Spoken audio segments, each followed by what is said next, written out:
morning, my friends, and thank you for coming again to visit me for a shave.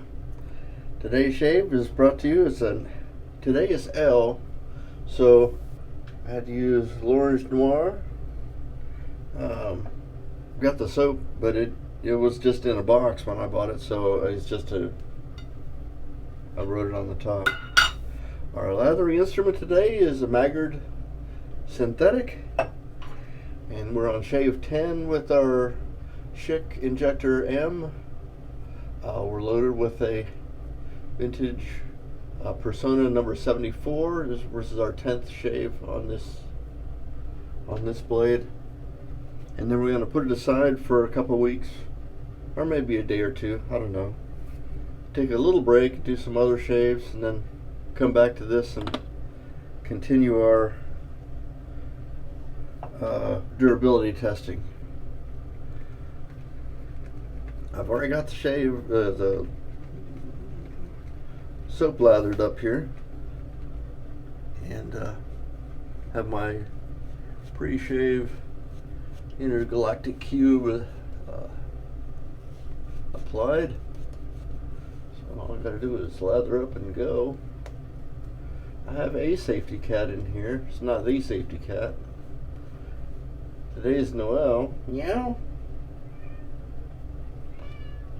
Yes, that's you. She likes to watch from the tub, or that area. My intergalactic cube is mentholated, so I have kind of like a creamsicle thing going on here. Nice frosty orange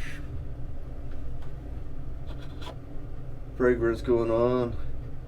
These look like the same glasses, but they're different, and they put the lines for my bifocals in a little bit different spot. I'm still getting used to that.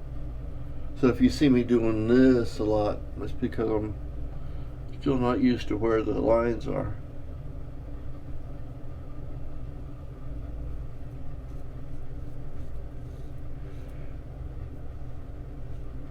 As far as this tungsten blade goes, I gotta say it's pretty holding up real good. It's keeping up with everything I can throw at it. This is a 3-day beard. I failed to shave yesterday. Things got busy. So, but because I don't have to shave every day, I don't.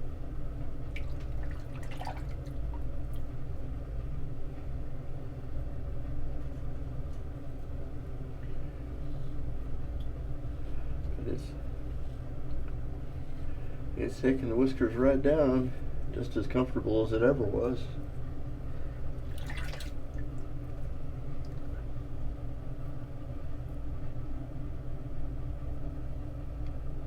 It's good to see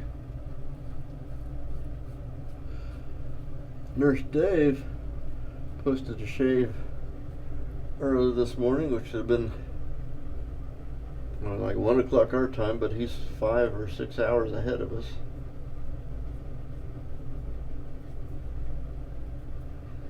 In Rome.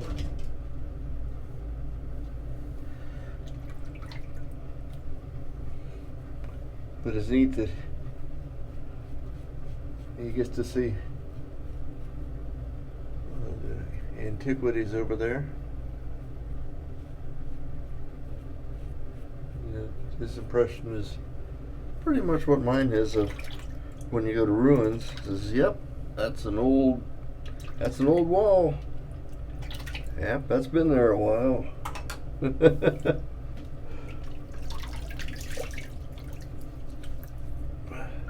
I hope he enjoys his cruise.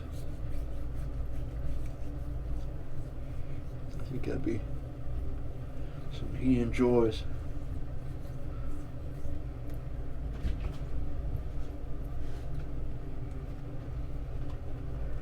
Ours is coming up in 54 days, but I'll basically be doing the East Coast going Boston and up to into Canada. We'll stop at Bahaba, as I'm told that that's the way it's supposed to be said. Let's look at Arcadia National Park, and we'll see the Bay of Fundy, which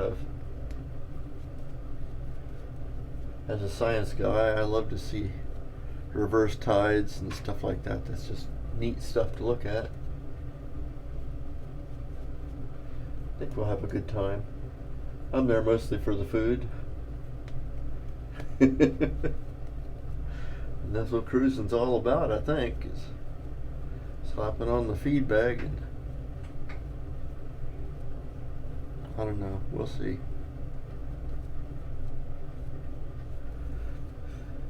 Gonna take a check over this morning to pay for my 40th year high school reunion. One of the things our town is famous for is we have some, speaking of antiquities, some prehistoric Indians built a series of mounds or earthworks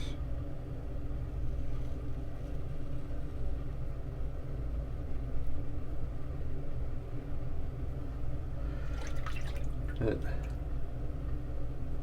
some of which line up with the new moon or the vernal equinox and whatnot. You can kind of like a Stonehenge thing. Anyway, a big hunk of the mounds were protected by the city back in the late 1800s, and then a country club built a golf course around the mounds. What better way to protect the earthworks than to use them as part of your golf course? There's a kind of a big hubbub. There's people saying, "Oh, having the golf club is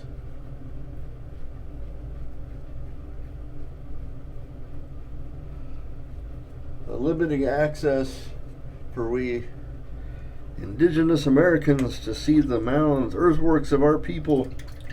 These people who were hollering about that were clearly Plains Indians.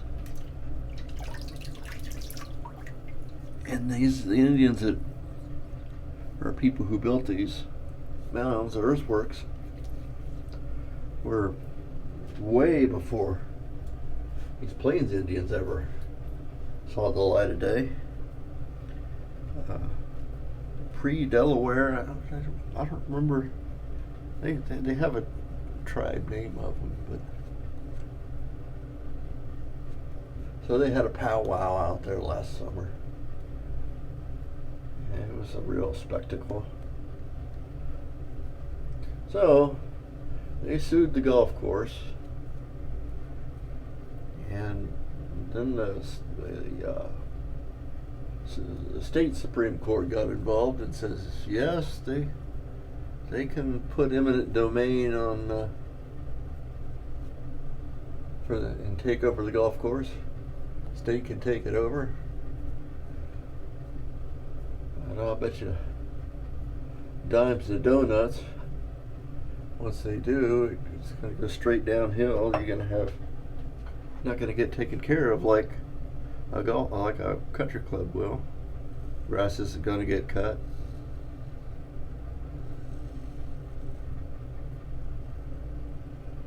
Let the trees go wild,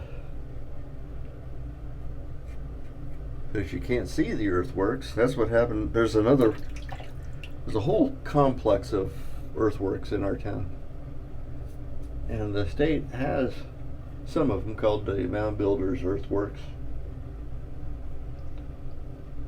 and you can't see the mounds for all the trees that's around them.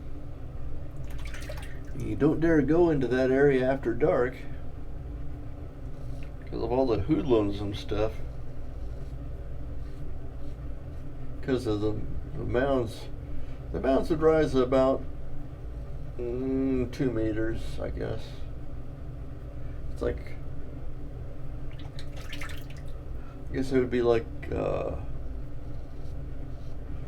giant speed bump, 2 meters tall, made out of earth. Sometimes inside the mounds, you'll find bits of pottery and stuff.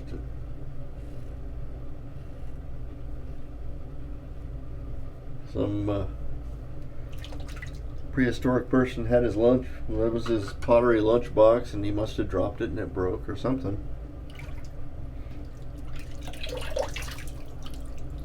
But they don't find much in there. It's just they piled earth in a big octagon shape. There's another one in southwest Ohio. This is called the Great Snake Mound, and it's huge. It's like a big snake swallowing an egg. That's a kind of a neat one to see from the air. Not much fun from the ground. It just looks like a big bump. Same with these other mounds. They do make challenging obstacles on the golf course, but you don't really appreciate them from the ground level until it's more interesting to see them from a helicopter or something. So, anyway, getting back to the story here, I've taken my fees over for the reunion, and we're having our dinner at the country club. It may be the last time that we use the country club like that.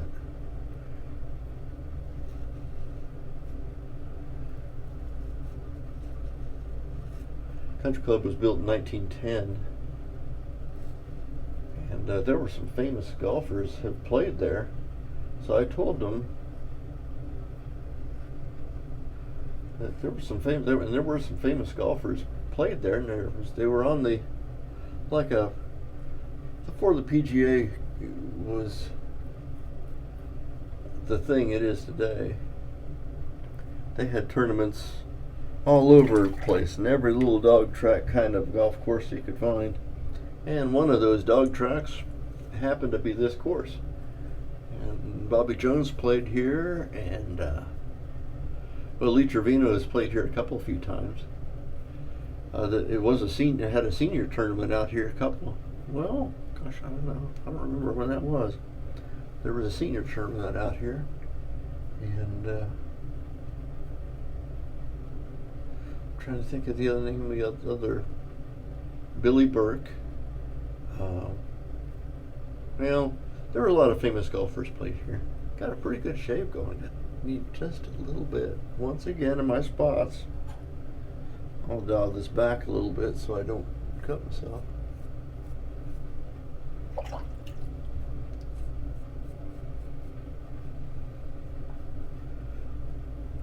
There we go. 10 days in and still giving me BBS shaves. Very pleased with this blade.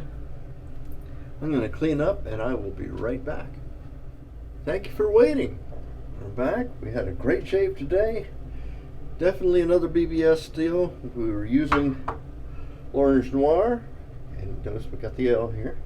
We lathered up using the Maggard synthetic. And our star player again is my Schick Type M using the 74 Persona 74. It's a vintage blade. It's on its 10th use. Still going strong, and we'll keep plugging away at it. Call me Major Rich at the Shaving Cadre. You see me as Rich Shaves on YouTube. You have a great day, and I hope to see you again later. Bye-bye.